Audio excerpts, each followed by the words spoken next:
Channel 4 News has spoken to a Syrian doctor who says he saw children hallucinating and choking, people with foam coming from their mouths. And he told us he tried to save victims of yesterday's apparent chemical weapons attack, staying as long as he could before he too became affected. Western governments are urging Syria to allow UN experts immediate access to the site of the alleged attack on the outskirts of Damascus. So far, they're getting nowhere, while Syria continues to deny all the claims. Now, be warned, there are distressing images from the start in this report by our international editor, Lindsay Hilson.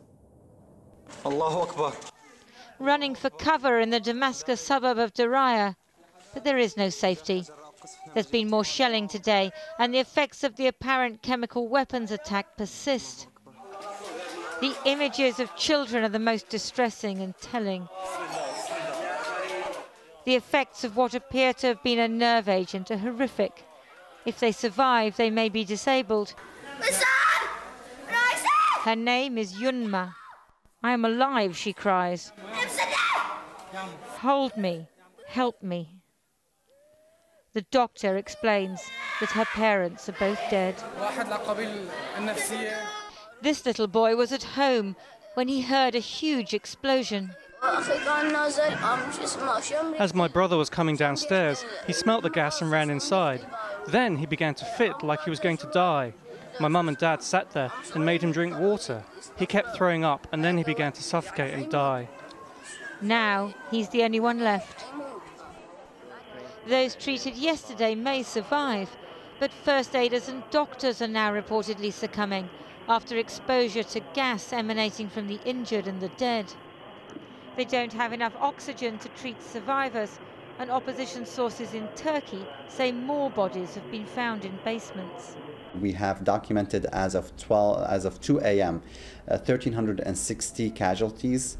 We expect the number to grow because we just discovered a neighborhood in Zemelka where their house is full of dead people. So you expect that number to grow in the next few hours. It's quite heartbreaking when you talk to activists who are going from one house to the next and they're just pulling dead bodies, one dead body after the next. Tell me what you saw with your own eyes. I spoke by Skype to a first aider in the suburb of Duma. We're disguising his name. We saw a lot of families, the whole family, they were sleeping and they kept sleeping forever. We saw them dead, we couldn't help them. The UN Secretary General's asked the Syrian government to allow UN chemical weapons inspectors staying in the 5-star Four Seasons hotel to go to the site. So far, no response, and time is short.